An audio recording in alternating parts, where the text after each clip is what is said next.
Hey, it is the penultimate season, penultimate episode of Star Trek Picard.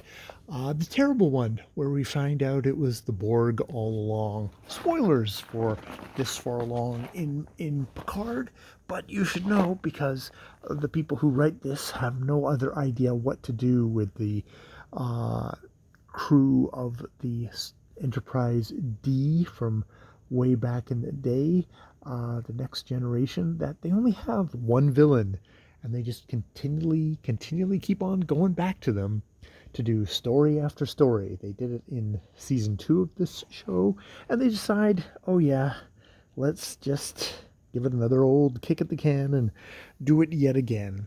So the story hiding in Jack's closet, which does seem to be an odd bit of queer coding, is that he's actually got Borg and nanites in him, inherited from Jean-Luc, and that in collusion with the changelings from Deep Space Nine, they've been seeding that DNA throughout Star Trek, throughout the Starfleet, through the transporters. And for some reason, yada yada yada, they need Jack to activate all of this, for him to be the voice, the broadcaster, who thus takes over all of Starfleet, who've all run through the transporter systems. Not Ensign, but Roe warned them, no, don't use the transporters, and that was stuff. And just as an added thing, just because this is a reunion show and it's all about us oldsters, that it only affects people who are 25 and younger. Those pointed out, my partner, that's like, well, is that throughout all species? And it's like, well, it's because all species have the same DNA except for that prosthetic that we stick on their faces in the Star Trek world. So yes, it's also it can only be old geezers who can save the day, because this is the Star Trek Next Generation nostalgia show, and we can't use a modern ship because they're plugged into a thing. We need to go analog.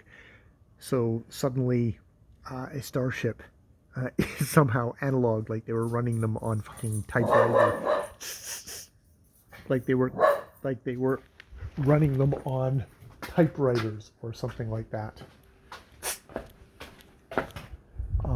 Which is complete fucking nonsense, but we take it. So yeah, it's just, and boy, as they came on to the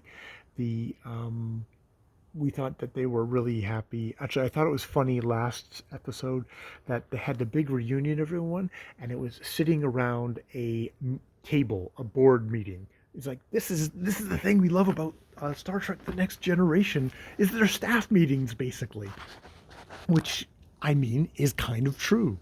They made staff meetings fun and engaging, and like they always had good minutes, and there wasn't someone bloviating off to the side. They had short, concise meetings, and then went on with the drama. So they were wish fulfillment for all the middle managers out there, I guess. But yeah, this one they had to just we had to just dwell on the bridge of the old Star Trek Enterprise, where it actually had proper lighting for the most part. Yes, it looks incredibly bland in comparison to all the new decor of Star Trek shows, but the lighting was a lot better. They actually did turn up the lights for the most part, which is fine, which is good. Yeah. So it's one of these things of like, yeah, and they really kind of goosed it, like, oh, your mind's gonna be fucking blown when you realize it's the Borg, and it's like, it's the Borg. Yeah, they got Alice Krieg back to voice the Borg Queen.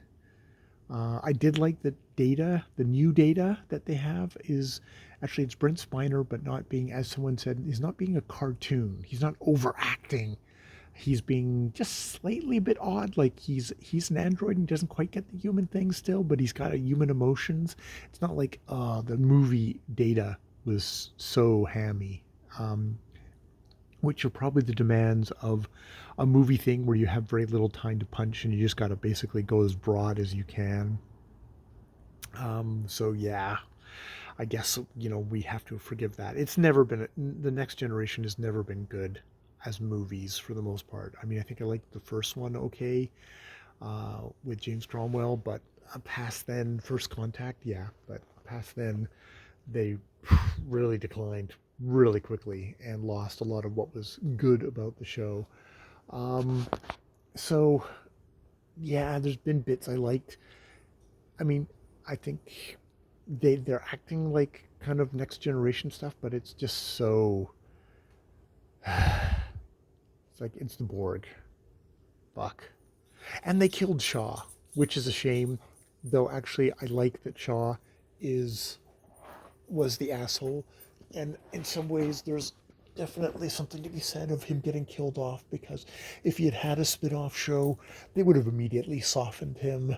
And I mean, even in his last thing, because it's funny, he this is leading up to him being shot and killed.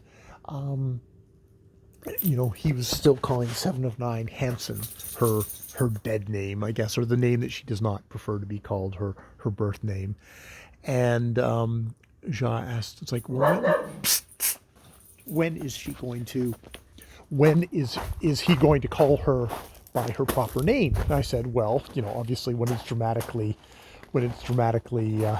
satisfying, which he gets shot, so then he calls her Seven of Nine.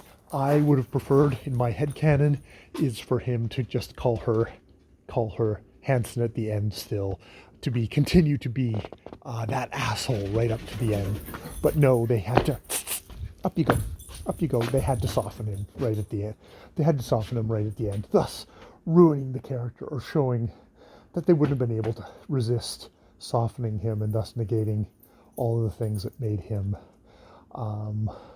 appealing as a character in what can sometimes be a soppy, sentimental universe. Him being the asshole, and the right asshole, the one who actually is seeing things sensibly, was his appeal. So rest in peace, Shaw. And hey, the actor who did him, amazing job. Appreciate that. Definitely a highlight of the season. Oh, there's the cat going by. That must be what is troubling the dogs so much. All right, so I guess we'll tune in and see what happens at the end. Will they somehow make the Borg into an interesting last-minute villain this multiple time that they've actually taken a kick at this can, or will it just be another rehashed, boring Borg episode? We'll see.